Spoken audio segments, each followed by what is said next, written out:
welcome to Talking Church. Glad that you could join us again today, and we're going to dig into some stuff that's to do with church.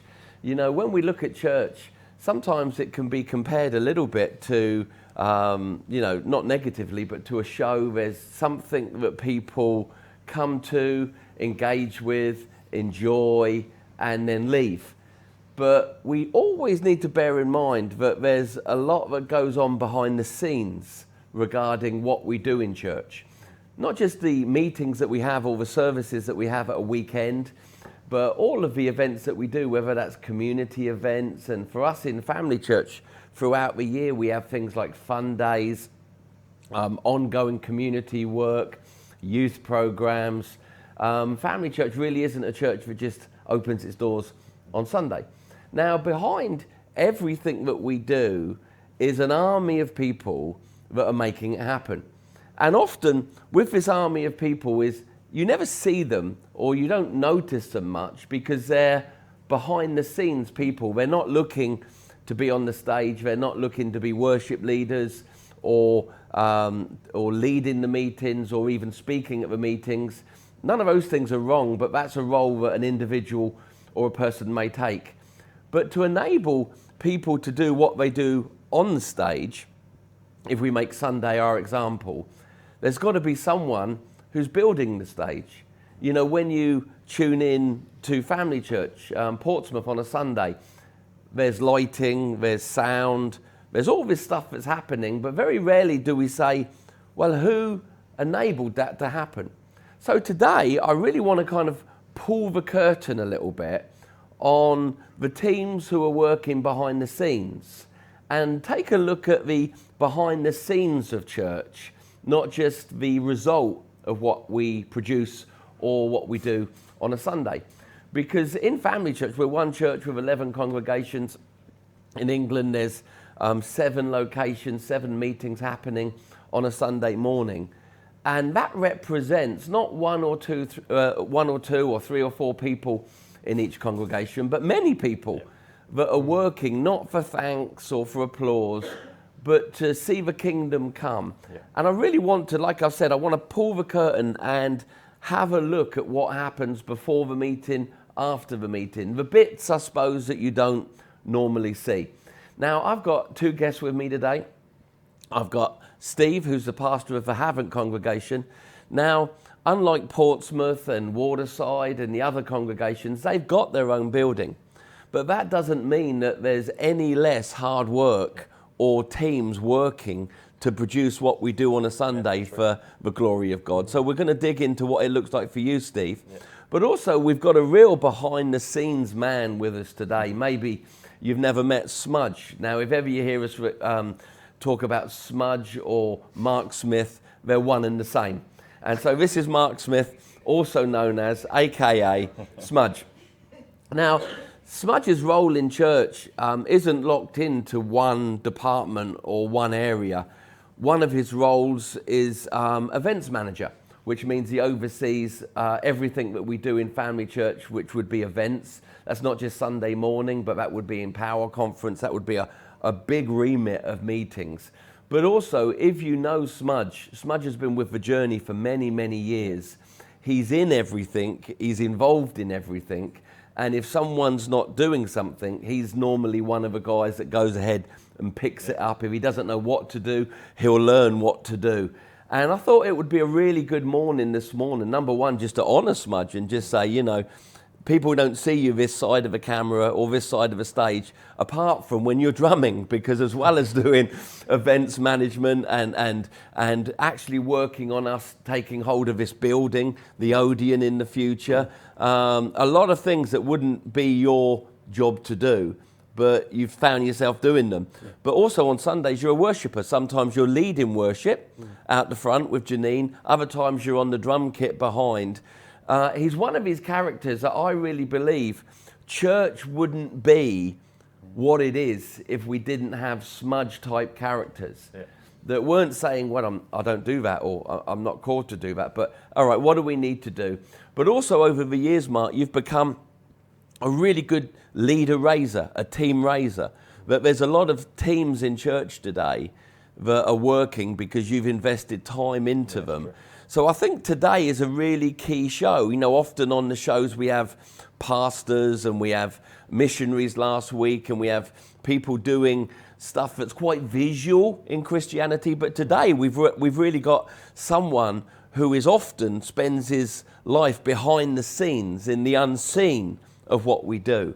And I really think you can bring today, for those that are watching, a real useful celebration and understanding of stuff that's going on. So let's start with a couple of verses. I was thinking this morning of Psalms 84, verse 10. And it speaks of this gentleman who says this: he'd rather be a doorman or a keeper of the gate or the door in the house of God than to dwell in the tents of the wicked. And I think a doorkeeper, what could that be in our world? It could be someone on setup team, because if somebody's not there to set up the meetings, ain't no doors going to be opened. Could be someone on the hosting team. You know, that's a doorkeeper. So there's many things that we could cross this over into our modern understanding of church. But then also in 1 Peter chapter 4, verse 10, it speaks of the body, the soma, the body of Christ. And it says that there's not a few people with a job to do, but it actually says this: each one should use whatever gift he's been given or he's received from God to serve others. Now, this is obviously in the New Testament. This is 1 Peter. And what it's saying is every person has received gifts or abilities, talents from God. And the purpose they've been given is to serve others, faithfully administrating God's grace, or the grace that God's given them, in all manner of various forms. So again, laying this platform, we can sometimes look at church and talk about pastors, worship leaders, church leaders, and miss the point that church doesn't happen because of a few people doing a few things, but because of many people serving and making what we've called to do come apart. Now, again, sometimes when we talk, we think, oh yeah, we're Christians, we're born again, we're saved by grace. And we miss what's said in Ephesians 2, verse 10, that the Bible says we are saved by grace. Thank you, Lord, for grace, unmerited, undeserved favour. But I think sometimes people stop reading too quick, because the very next statement is that we've been saved for good works, that we've been created in Christ to do good works.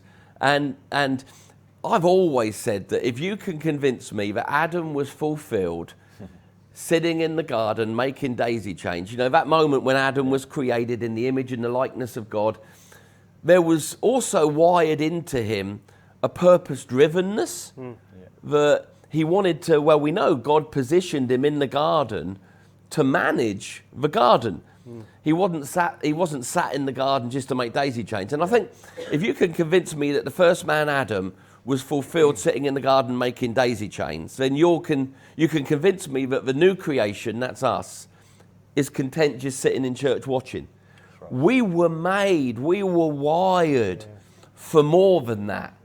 So a person who's feeling unfulfilled in church, sometimes the answer or the cure is so simple we can look over it.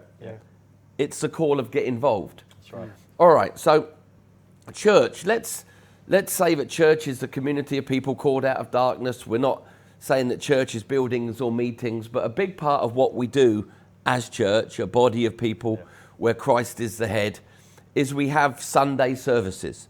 They work, they're nets that enable us to see a whole bunch of people born again, discipled, corporate worship, community together. It's an important aspect, not the only thing we do, but an important aspect of what we do.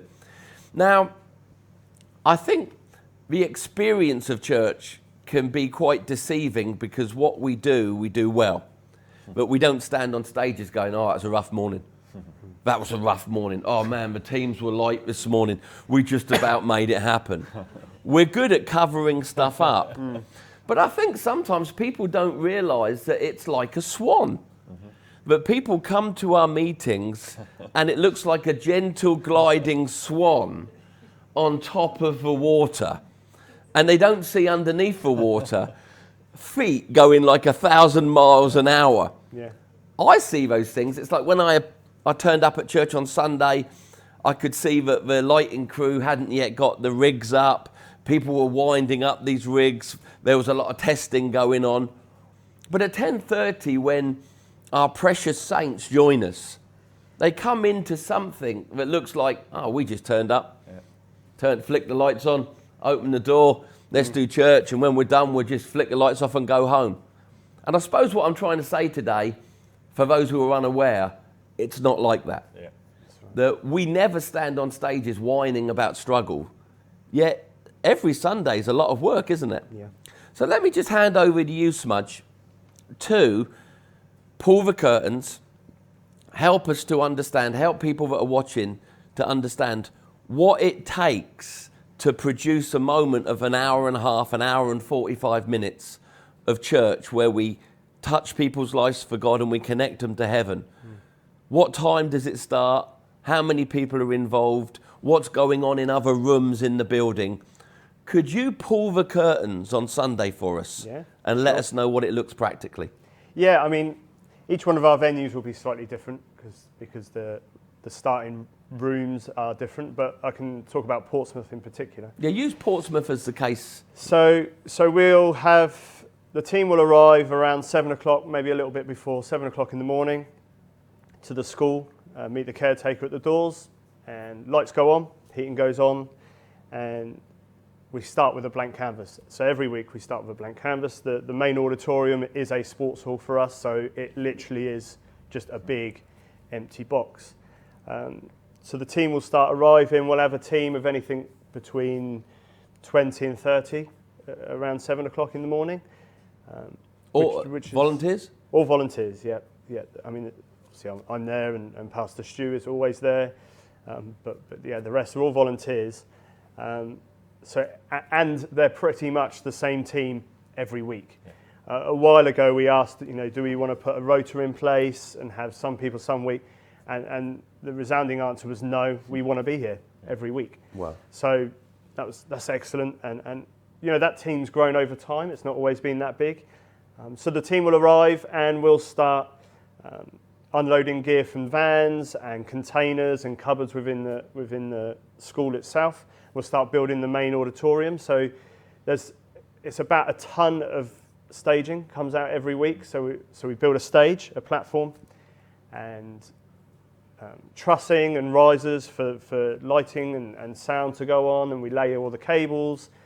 I've never measured, but I would be interested to know how much cable goes down. But it's a lot of cable, a lot of equipment gets put out. There's sound teams, there's lighting teams, there's AV teams.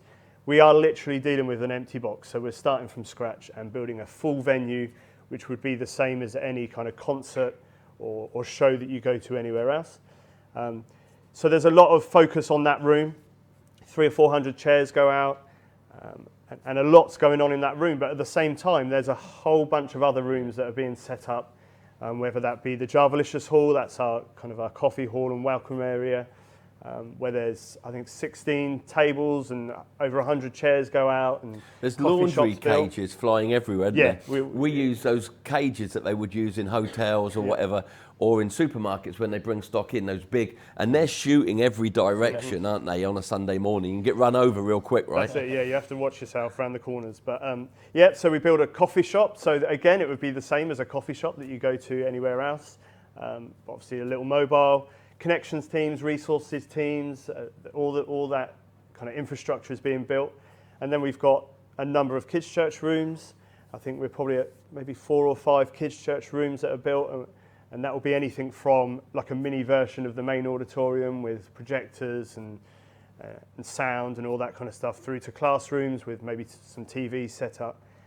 There's a green room being set up, so each week the team get a free breakfast. So there's obviously all that's got to be set up and moved. So like you said, there's lots of cages and boxes and flight cases buzzing around all over the place, and teams working in each one of those areas to prepare it largely for then the teams that come in and run those ministries. So we need to make sure, for instance, all the kids' church rooms are ready for the kids' church team to then come and do what they need to do, so they can focus on what it is they need to do. And a large number of those people on those teams, the setup teams, are then also serving. So there'll be people who have come in at 7 to do setup. They'll then do kids church, and then they'll pack down. So they're there for the long haul, and that's just down to a number of different things. Whether it's a lack of, team members, so they have to do what they're doing, through to just desire, like they just want to do it. Yeah. And there are a large number of people where you actually have to say, look, take a week off, just stop. It's amazing, for a isn't minute. And it's a great heart across the team. And it has to be, because they're volunteers. There's always a great buzz. I come along every now and then to a set-up team and stuff. There's always a great buzz. No one's whining or moaning. There's always, people are tired, and boy, you add weather like this weekend, it puts a whole nother demand on everything, But no one's ever moaning or whining. There's a real, we're doing this for God atmosphere, isn't there? Yeah. Yeah, and it's definitely the why behind what we do. And if you get the why right, then the what comes naturally. So there's an awful lot goes on, and obviously then we run the meetings, and you've got sound teams and lighting teams running all the equipment, and AV teams. We live stream, so we've got cameras set up all over the place, and a production team running the live stream, which is like a whole nother little element of church going on alongside the main auditorium, the kids' church teams, coffee teams. And then obviously it gets to the end, and it all has to be packed down, because on the Monday it's a school again, and they'll be wanting to play football in the sports hall. And again, at the end of our meeting, we'll give the amen, we'll pray, and then sometimes we'll throw out a thought. Listen, if any of you can help us to stack chairs or get out of it, and it seems like people don't really hear that, because they think we're all just going to go home. But when we finish at like 12 o'clock. What happens then? What's the timings? What's the people involved? At 12, obviously, we wrap up the service, and people will go through to coffee. Again, we try and encourage the teams who are going to be packing down and have been running to go and have a coffee. We want them to take a break for like a couple of minutes, but that's really difficult to get some people to do. So then at 12, the pack down starts, and that's the reverse of the setup. So chairs being packed away, stage being packed away, and distributed around the building and into vans and containers and what have you. So we'll be done on average probably by about 2 o'clock.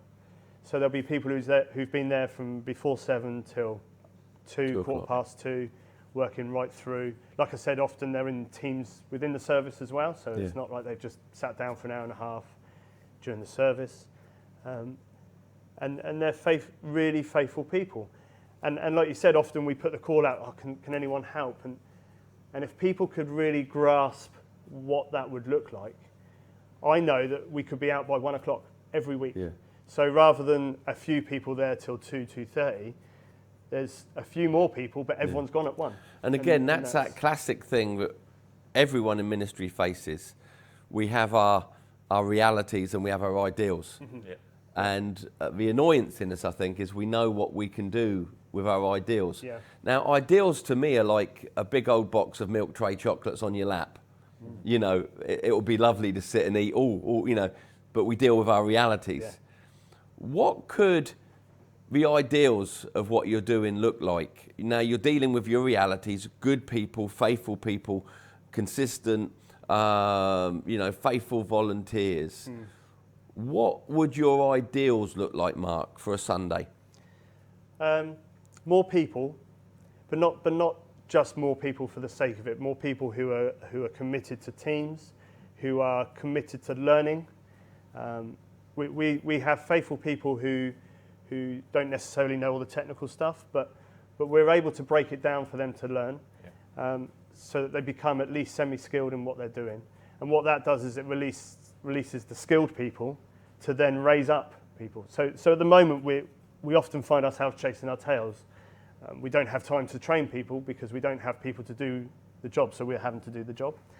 And so it's more people, but a consistency, whether that's set up, but packed down as well. And I know this is the same throughout all the teams, not just those that do the behind the scenes stuff. Is just having that consistent, good number of people. And also, so it needs to be skilled people, because you could throw 100 people at setup, and it would actually probably cause problems because everyone's getting in each other's way. So it's it's consistency so that people learn. People owning And roles. owning what they do. And then, ownership's a big thing, because if you own it, then you'll want to do it well. Yeah. And that consistency. And at the end, the pack down, again, just people to stick around. And we have people who will stick around occasionally to stack chairs. Brilliant, that's great. But stick around a little longer, and we've got other jobs for you. Learn a skill. Learn a skill, commit to a team, and commit to learn. Like you said earlier on, that we're all kind of making this up as we go along. None of us are trained events people. We've all had to go, do you know what? I'm going to take some time out to learn how that works. Now, we've had some legends in our history. I mean, I'm thinking of Ian Dunford, Rose Lawton. These were people that came in to church, and we didn't have a sound person. No. And we found out after years that Ian, the first guy that did our sound, was actually tone deaf. He was. But you know what? He gave his best, and God was all over it. And with Rose, I remember when Rose came in, she had children, she was a single parent. She went and studied sound. Yeah. So, and it would have been easier for her to go, well, I just don't get sound. But she didn't. She went away and she did a course on sound. That kind of heartbeat can change anything, right? Yeah, it's thinking beyond the Sunday, really. And often people, and again, this is across all teams, everyone who serves. Even when you're on a team, sometimes you don't think about church until you're at church. Yeah. And actually to have that mentality of, okay, I'm going to give, and we're all busy and we've all got lots to do, but I'm going to give a bit of time to this in my own time between now and next Sunday. So next Sunday when I arrive, I know what to do, I know how to fix that, I know how to help someone. It's like the musicians as well, isn't it? It's like people will come in and see the musicians. Like I said, now you're leading more and more in worship as well. So you're there at 7 building, and then you can be on stage leading the team in worship. But on Tuesdays in the unseen, there's people doing worship practice, learning their instruments, learning songs. We don't just turn up on Sunday and do that. Now, obviously, in Portsmouth now, we're gearing up for the Odeon. We want to possess the land. We want to put a 1,000-seater building on that. Nothing's really going to change. We're just going to have people doing different things, aren't we? Yeah.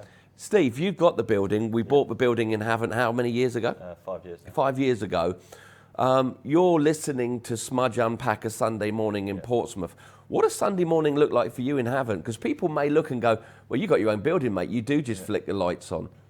Obviously, educate us. Obviously, it is different to what Portsmouth is, and we did kind of 5-6 years of turning up. Actually, the guys would come down, pick up the van from Portsmouth, take the van up, and kind of did that journey. Since we got the building, obviously, I'm not going to sit here and say we set up the sound. We don't, in terms of the sound is set up and all that kind of stuff. But the difference, I think, is there's still set up to be done, because we don't just use it on Sunday morning. We're still using it for it. So there's the kids' church rooms need setting up, all that kind of stuff. But I think the biggest difference is when you own it, you're responsible for it. So when something breaks, longer-term responsibility, yeah. And it can be beyond the Sunday. So when things break, well, the school aren't going to fix it, we're fixing it. Even down to, there's people, what would behind the scenes look like? There's a gardening team who just, turn up whenever needed, do the garden. So people would turn up and it's always looking good, it's always looking fresh. When something breaks, when something's leaking, it needs to be fixed. And we found, it's what do we need to do on that Sunday morning? So homing in on Sunday morning, we've been talking recently and have started doing this, that because there may be less physical setup, but people still want to be there, people still want to be doing stuff, we've started to use some of that Sunday time to actually fix some of the stuff that needs fixing around the building, to be doing some of that practical stuff. Because it is that kind of, there's pluses and minuses, and actually owning the building is fantastic, but it does mean you're responsible. So it's the upkeep of it, and there's people throughout the week, there's people on the Sunday who are giving of their time, their skills, to make the building what it is and to make it happen. Let's talk about the classic thing. I mean, anyone watching this that's been a part of leading church or leading a department in church will know where I'm going with this. But we can sometimes deal with a crowd of people, and within the crowd of people, there'll be a percentage that do a lot and a percentage that don't do much at all. Mm-hmm. We could term that the consumed and the consumer. You're judging and you're balancing. Again, you've got people that have been coming for a couple of weeks, people that have been coming for years. There's a real mix in what we're talking about. But we're managing a crowd and we're saying, we haven't got enough people to do what we're doing the best that we can do. Oh, we can do it, but we could do it better. What's your thoughts, Steve, regarding the mindset of those who say, all right, let me get my sleeves rolled up, but consumed, versus a person that varies from they don't know how they could get involved to having zero intention? That's a big category of people. What's some of your experience and thoughts with mobilising the mindset? A number of things, and I think, like we've said before, it's always the why behind the what. And we can talk about get involved in set-up team, get involved in this, but why are they doing it? And I think when you have an understanding of, for me, two things: who God is and the difference of what we're doing. Say on a Sunday morning, the difference of what we're creating, what it can have an effect in someone's life. So firstly, who God is, knowing, what He's saved us from. He's worth everything that we give to Him. So that's, being the primary reason. But also, I remember walking into Portsmouth 17, 18 years ago and recommitting my life to God, and the rest is unrolled from then. But I turned up on that Sunday, all the lights were working, you were preaching, all the stuff was happening. It was probably less than it is now, but teams were functioning, kids, and all that happened, and I just walked into that environment, and my life was radically changed again that day. That set me up for my future. So every time that we're doing that on a Sunday morning, it's people realising it's not the person on the stage who's preaching, it's the sound engineer, it's the hosting team, that we all play our part in seeing somebody's life change. When somebody is saved, again, it's having that understanding. What is salvation? Do we see it as somebody just puts a hand up in the air, or do we understand what happens that moment a person believes? If we do, and we realise, actually, me being on the car park team and showing them where to park has made a difference in their journey to salvation. Because sometimes I think we think, oh, so the person on the stage preached a great message, then they responded, it's all about that person. Yeah. It's not. If they turn up and they're met by somebody who's really grumpy on the host, it just, people come in and they respond with their soul before you get to their spirit. We try to manage, don't we? We've got Don Payne and the guys on our car park teams, the moment that they drive through the gates, because parking can be a challenge in a school. And it's taking responsibility that if someone's going to come in and get their life changed, I mean, look at the fruit of your life from that decision. What if we'd done it scrappy, done it the best we could, and your soul wasn't touched so that your spirit could be encountered? And a lot of people are coming in and they're cynical, or they're giving God one more chance, or church one more chance. I've been hurt by church before.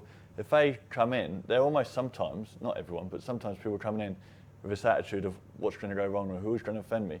When they're surprised and overwhelmed by, wow, those people are so friendly, that it's warm in here, it's nice, then you can get to their spirit. But so often we can't get to a spirit because the soul has been shut off by whatever's happened. It's true. It's like also, in our walk with the Lord, we're called to walk with the Lord, and we're called to become more like Him, right? That's Christianity. That we shouldn't become, it's like when a person becomes a Christian, they shouldn't drift from purity to being less pure. They should go in the direction or the due north of purity. In the same way, if we're living in Christ and Christ is living in us, then the character of Christ is in us, right? Which means we shouldn't become less servants, but more. I'm thinking of Mark 10:45, where it says, and the Son of God came not to be served, but to serve and give His life a ransom to many. But actually, one of the fruits of us walking closer with the Lord is a desire to serve, and especially serve the household of faith. Again, Mark, what's some of your thoughts of why some get involved and some don't? I think it's definitely the why. I think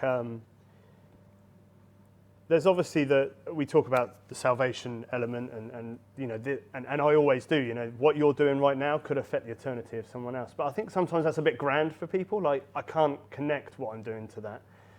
But it's also an ownership of the house. Like when you live at home with your parents, they might have to force you to clean up and look after the house a little bit.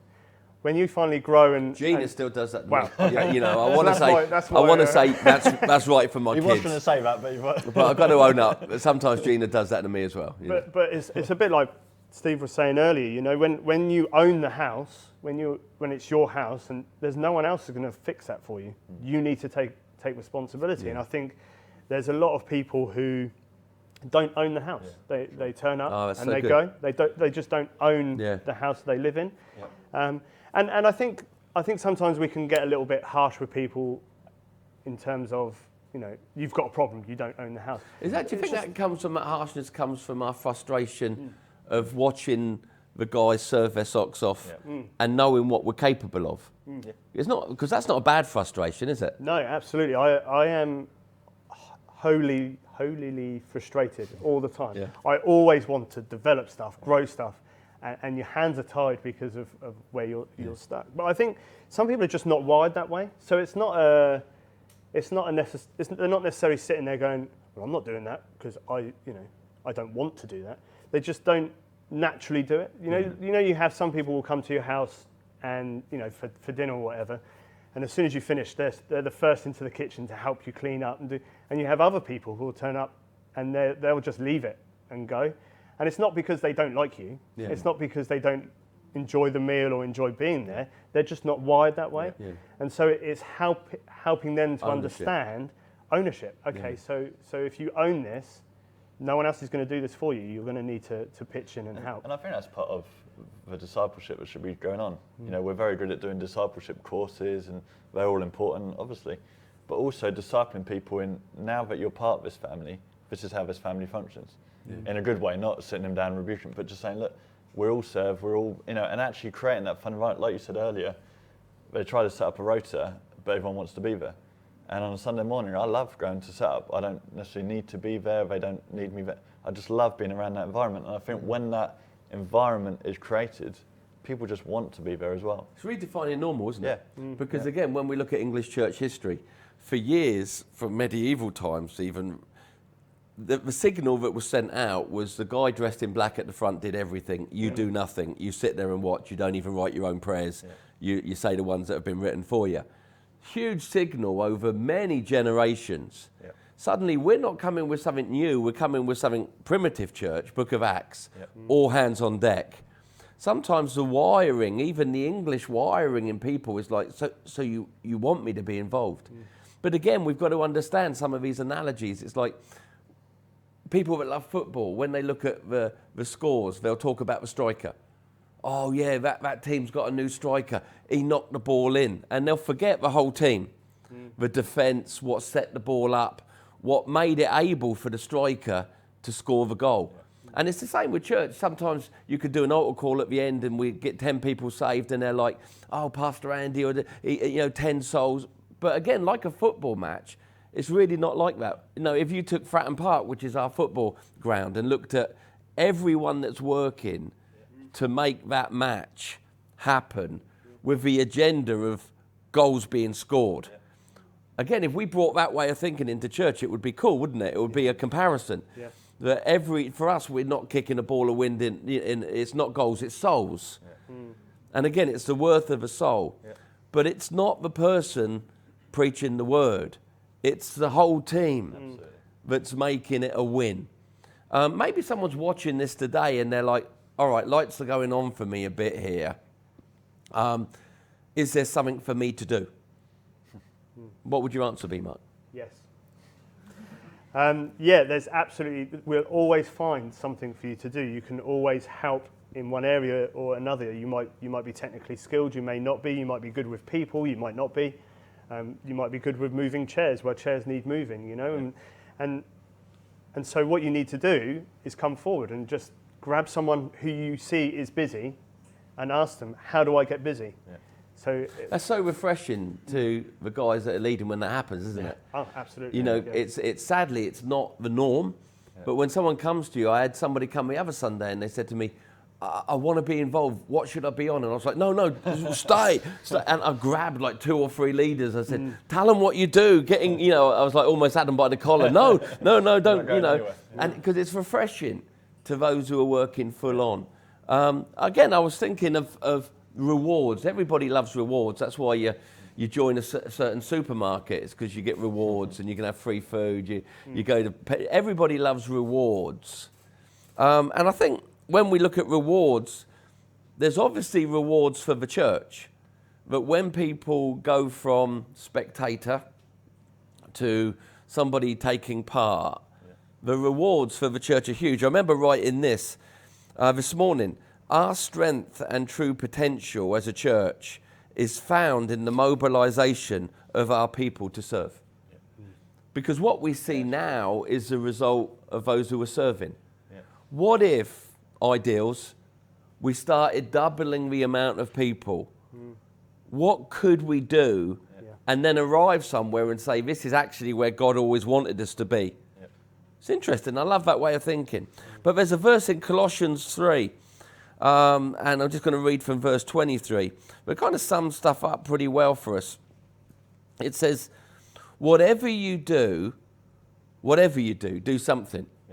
It says, whatever you do, which means somebody's doing something. Work at it with all of your heart, as working for the Lord, not for men. So again, when guys turn up and they give away their Sunday, some of them are doing it because they love us. That's not wrong.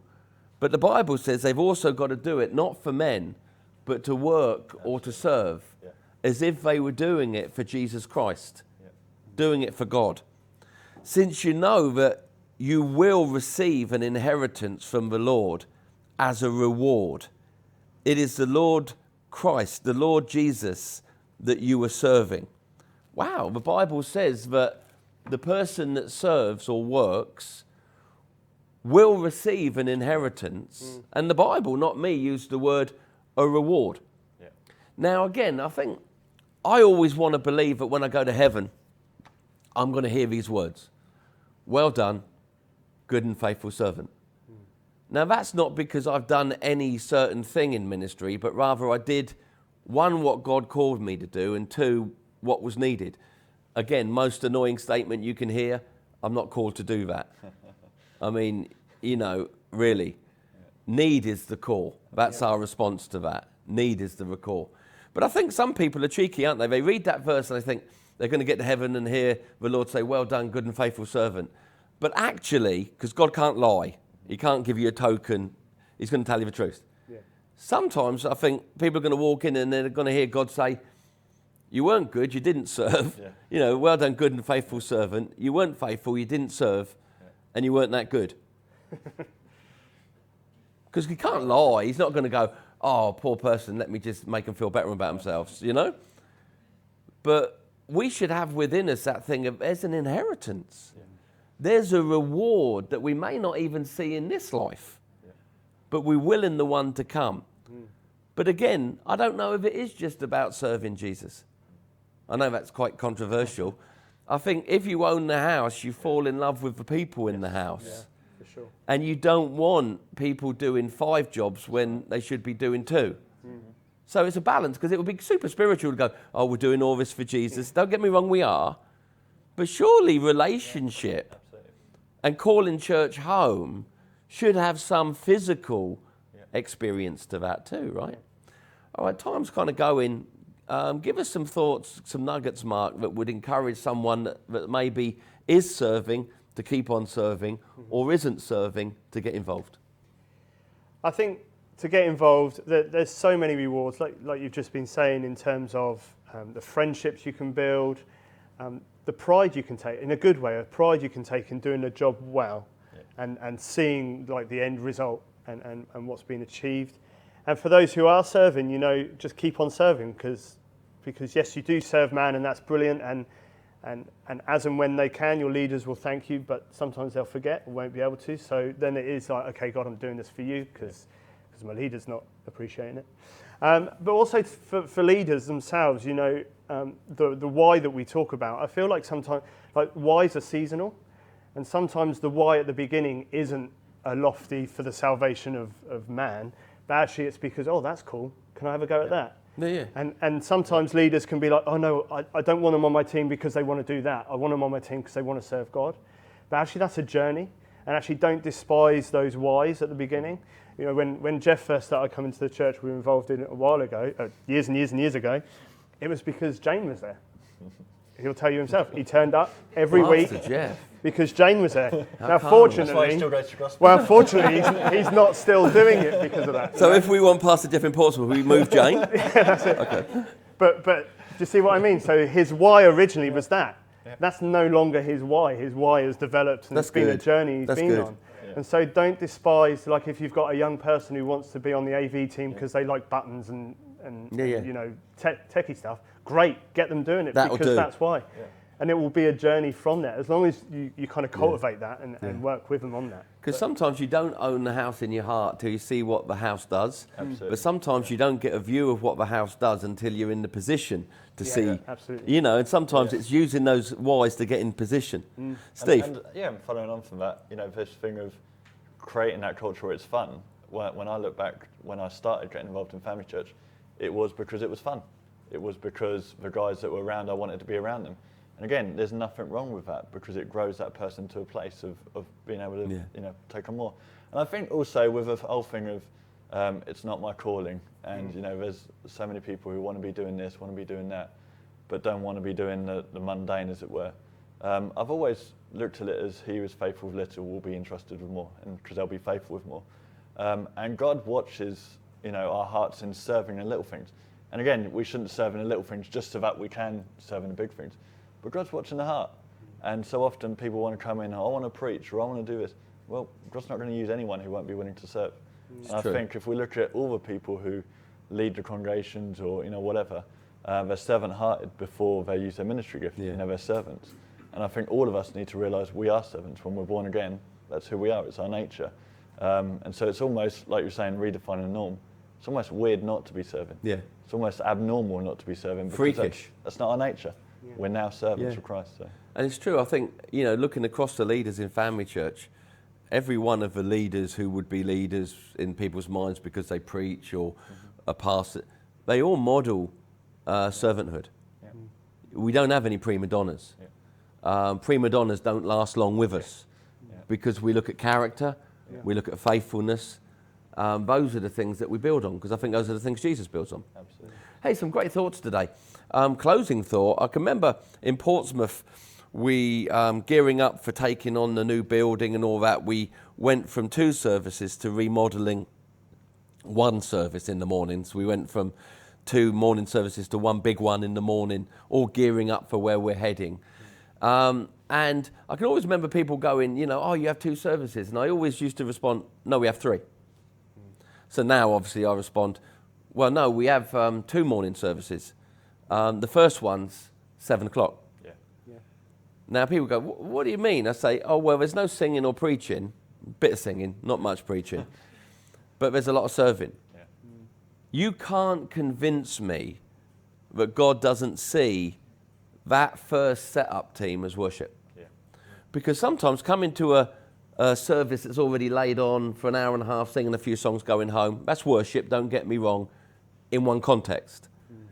But you can't convince me for a moment that a person giving up their Sunday morning lay-in when they've been working all week to come and be a part of building church, making church happen, and then staying on till 2 o'clock, giving away their Sunday. Oh, I've got a Sunday lunch. Everybody's got a Sunday lunch. I wanted breakfast. Everybody wants, you know, some of these questions, it's like you can't respond. Sometimes you're tired and it slips out, but most of the time you don't. Because when people say, oh yeah, but if I got involved, I wouldn't be able to have breakfast with my family. Mic drop. There's a whole lot of people, you know, it's something we're doing because of our love for God and our love for each other. True worship is costly. Yeah, it is. It always costs something. But I think, you know, sometimes when God looks down on family church, before we start our worship service at 10 o'clock or 10:30, he says, I enjoyed your first one. Mm-hmm. When people came out in the sun and the rain, spent themselves when they didn't have to, cut their fingers, bashed their knees, got into pressure because some people didn't make it that morning. Don't tell me for a moment that God isn't looking down from heaven going, that's worship. Yeah. The sound of that is actually louder than when you plug your instruments in. But again, we don't live in this context of either or. Let's give God both. Let's give him worship in the way we serve, the way we do church, but then also in how the Bible would recognise worship in a more formal way, which is singing and that. Hey, I hope this has really helped you, intrigued you. If you're a part of one of the teams in Family Church, or maybe one of the other churches that you're a part of that are watching Talking Church now, I want to just say, well done, good and faithful servant. Keep serving. God is blessed by your service, but also your leaders are too. But to those who are maybe new to church and you're watching this and you're like, wow, I didn't know. I thought when I walked in, everything was sorted, don't need me. Again, just remember the analogy of the swan. Because we do what we do well, it looks like the swan is gliding on the water surface. But underneath, feet are kicking. But the feet won't need to kick as much if more are involved. So maybe this Sunday, your altar call could be approaching someone in a team, but you think, yeah, I could have a go at that. And just tugging their sleeve. I guarantee they won't go away, we've got too many people. If they do, please personally email me. They're going to go, yeah, come on, let's talk afterwards, or come and watch me, come and shadow me what I'm doing. And it may not be that you're on a stage preaching the word and seeing 10 people respond to Christ, but you're no less a part of the team. The striker isn't any more important than anyone else on the team, because it would be a lonely game if a striker was running around the field on his own with no lights on, no heat, no crowd control, and no team setting him up for a goal. It's true. We a team. Family church, every church. We're strong when we think team. So I want to encourage you, get involved, and let's make what's in our heart for our tomorrows realities of what we can experience today. The Lord bless you. See you next week, same time, for Talking Church.